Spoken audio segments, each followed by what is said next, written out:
Hello, hello, je suis ravie de vous retrouver pour cette guidance Oracle Astro des Gémeaux et Ascendant Gémeaux pour janvier 2025. La saison du Capricorne pour vous active votre maison 8, qui est une maison d'argent, qui est la maison de la sexualité et qui est la maison aussi de la mort, chose que vous redoutez plus que tout autre. Et c'est une maison de transformation. Mercure va être concentré sur cette maison du 9 janvier au 28 janvier. Et donc, vous allez être plutôt focalisé peut-être sur vos défunts, sur des histoires d'héritage ou d'argent, et peut-être dans une obsession plutôt sexuelle. Ensuite, le soleil va passer en Verseau, et là, nous rentrons dans une saison qui est plutôt idéale pour vous, puisque le Verseau est très en harmonie avec vous. Ça sera à partir du 20 janvier. Vénus est déjà positionnée dans le Verseau du 1er au 3 janvier, et surtout, Pluton vient de s'installer dans cette maison. Il va amener des transformations profondes pour les Gémeaux du mois de mai, c'est-à-dire du 21-22 mai, 23 mai à la limite. Ce sont des moments où vous allez avoir une vision tout à fait nouvelle de votre avenir, de perspectives nouvelles. Vous aurez peut-être envie de changer radicalement votre orientation professionnelle, pourquoi pas reprendre des études, vous former dans un domaine nouveau. Vous aurez envie peut-être de tout quitter, de partir vivre à l'étranger. Vous êtes dans cette configuration, mais qui, effectivement, touche pour le moment les premiers décans. Il va y avoir une conjonction Pluton-Soleil autour du 20 janvier, et effectivement, qui va être un révélateur très important. Nous allons ensuite parler du Poisson. Ce Poisson a posé beaucoup de problèmes pour vous, Gémeaux et Ascendant Gémeaux. J'ai nombre de personnes qui suivent ma chaîne et qui disent « mais l'année dernière, c'était notre année, ça a été catastrophique ». Il faut savoir que, effectivement, vous ne pouvez pas avoir du bon dans tous les domaines, parce que ceux qui se plaignent ont souvent eu, peut-être, là j'ai eu l'autre jour quelqu'un qui a réussi un concours, etc., mais qui en parle de ça, il a divorcé. L'année n'a pas été mauvaise, elle a été perturbée dans certains domaines, mais pas globalement mauvaise, puisque nombre d'entre vous ont démarré des choses nouvelles, ont arrêté une histoire amoureuse pour démarrer une nouvelle, ou ont juste arrêté, donc vous avez été dans une clôture. Certains ont démissionné, sont partis de leur boulot, ont négocié leur départ pour démarrer une nouvelle activité. Ce n'est pas du négatif, c'est bien du renouveau. Or, Jupiter vous annonçait ce renouveau puisqu'il démarre 12 années. Alors, pour ceux qui ont l'impression qu'il ne s'est rien passé, dites-vous que l'année 2025 va être porteuse particulièrement pour les deuxièmes et les troisièmes décans. En tout cas avec Jupiter. Mais les premiers décans ne seront pas à plaindre. Alors, aujourd'hui, je dois vous parler de janvier. Sur ce mois de janvier, nous avons encore malheureusement Saturne et Neptune en Poisson qui sont en carré avec votre signe, donc qui mettent des entraves à ce que Jupiter vous apporte le meilleur de lui-même. Alors, je vais vous rassurer, même si ce n'est pas sur janvier, mais dites-vous que Neptune va quitter le signe du Poisson le 30 mars, donc il va libérer les troisièmes décans, puisqu'il est concentré sur le troisième décan actuellement, donc des Gémeaux et des Ascendants Gémeaux, autour de 27 degrés, pour être très précise, sur le mois de janvier. Saturne, pour le moment, est positionné sur le deuxième décan. Il va l'être encore en février-mars. Ensuite, il va passer sur le troisième décan, je crois qu'autour du mois d'avril exactement. Et il va finir sa course le 25 mai. Et là, il va libérer le troisième décan.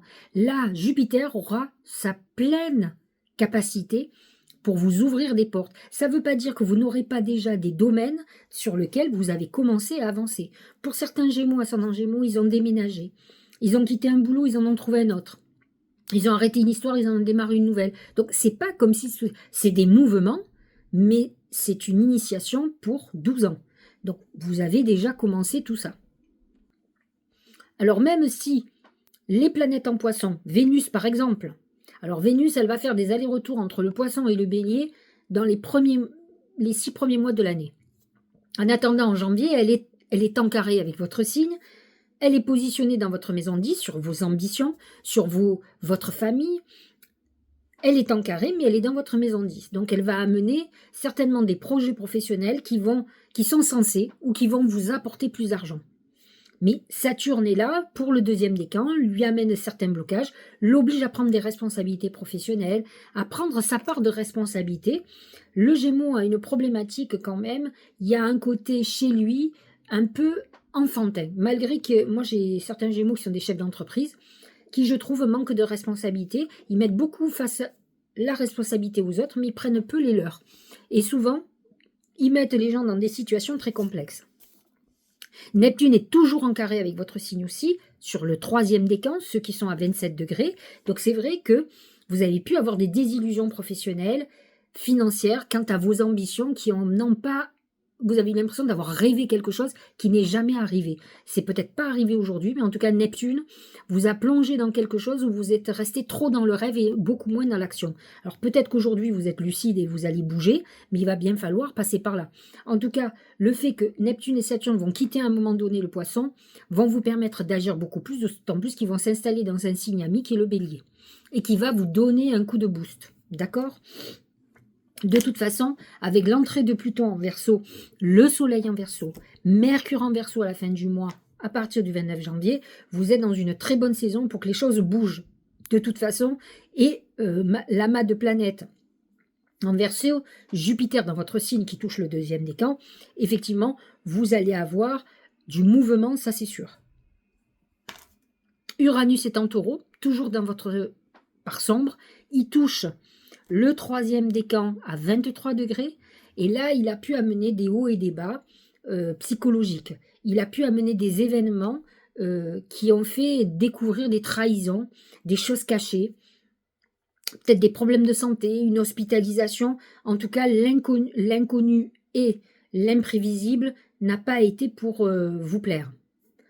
Jupiter, donc toujours dans votre signe, booste les 2e décans, mais effectivement, le 2e décan est freiné par Saturne qui est en Poisson. C'est ça qu'il faut que vous compreniez. Mais le mois prochain, Jupiter sera toujours dans le 2e décan, sera toujours un peu freiné, mais ça ne sera pas les mêmes degrés. Là déjà, Jupiter est entre 13 et 11 degrés et Saturne entre 14 et 17. Donc il est en train de s'éloigner de ceux qui sont entre 13 degrés et 11 degrés. Voyez votre soleil et votre ascendant à quel degré ils se trouvent. Si vous sont autour de 14-17 degrés, vous allez être dans ceux qui vont avoir des blocages ou des épreuves. Et si vous êtes autour de 11 ou 13 degrés, Jupiter va vous ouvrir des portes. Nous allons avoir aussi Mars qui va transiter entre le Cancer et le Lion pendant quelques mois. Et là, ce mois-ci, il va être encore en Lion parce qu'au mois de décembre, il est déjà en Lion. Positionné dans votre maison 3, il va vous amener à communiquer beaucoup plus, à réorganiser votre vie sur beaucoup de choses, à bouger aussi, vous aurez envie de mouvement. Et Mars ensuite va être en Cancer dans votre maison 2 et il va booster votre côté finance. Du 6 janvier au 31 janvier. Il va toucher surtout les derniers décans, ceux qui sont entre 20 et 29 degrés. Nous avons Mercure qui va se positionner dans votre maison 7 jusqu'au 9 janvier.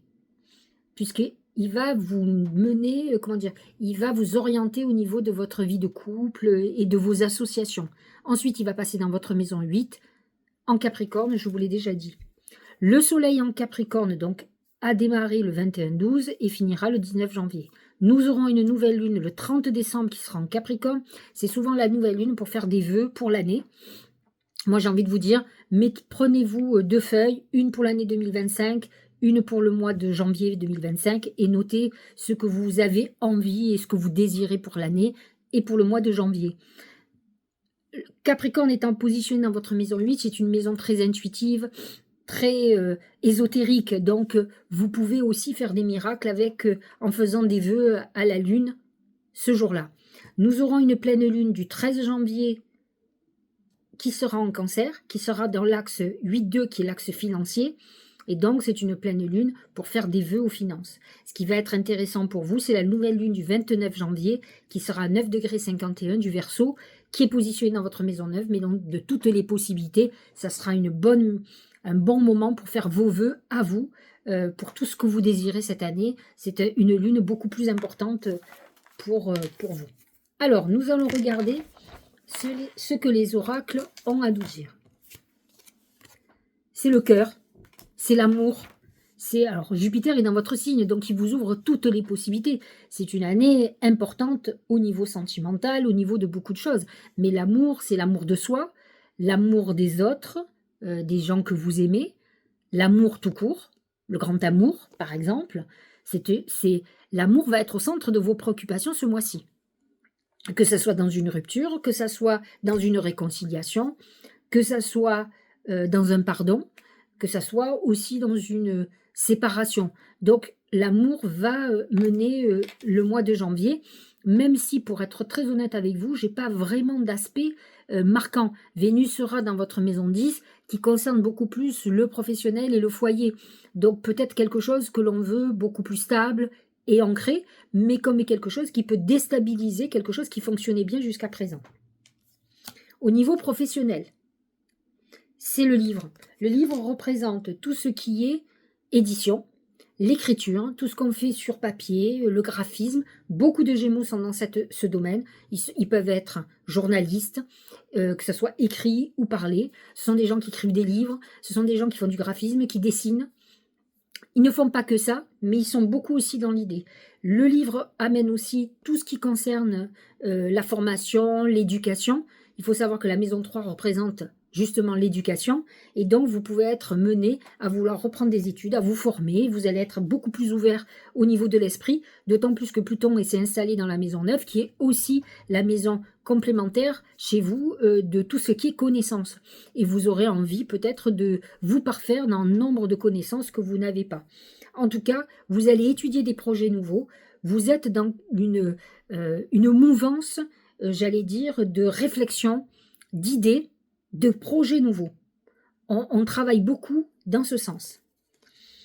Au niveau de l'amour, c'est la main de Fatma. La main de Fatma, c'est une protection, même quand la situation est désespérée. Quelle que soit la décision que vous prendrez, la main de Fatma protège vos idées et vos décisions. Si vous êtes dans une phase critique avec quelqu'un, mais que vous espérez retrouver la personne, la main de Fatma vous dit que vous allez retrouver cette personne. Dans tous les cas, vous aurez raison au bout du compte. Si vous êtes dans une volonté de séparation, eh bien, la main de Fatma vous accompagnera pour que ça se fasse le mieux possible et en tout cas à votre avantage. Donc, dans tous les cas, il y a une protection très importante sur vos amours, d'autant plus que la première carte qui est sortie, c'était le cœur. Au niveau santé, c'est l'ours. Alors, l'ours, attention, c'est la colère. Et qui dit colère dit des ulcères, des problèmes de nervosité. Ça, c'est un problème de Gémeaux de toute façon et d'ascendant Gémeaux. Donc faites très attention à vos coups de gueule, à vos agacements. Ça va amener des conséquences sur votre santé de toute façon. Il n'y a pas d'aspect particulier sur le domaine de la santé, puisque de toute façon, à part Uranus qui est quand même positionné dans votre maison 12. Donc faites attention à votre alimentation, à votre mode de fonctionnement. Il y ait une vie la plus saine possible, parce que ça pourrait être problématique pour vous sur cet avenir.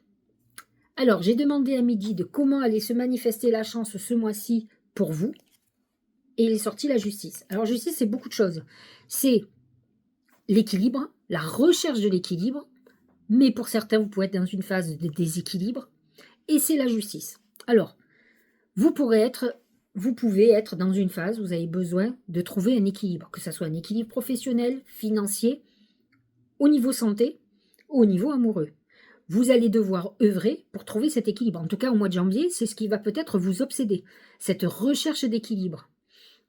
C'est vrai que c'est aussi la loi. Il faut savoir que Jupiter, c'est Zeus, c'est le dieu des dieux, c'est notre grand protecteur, c'est le grand,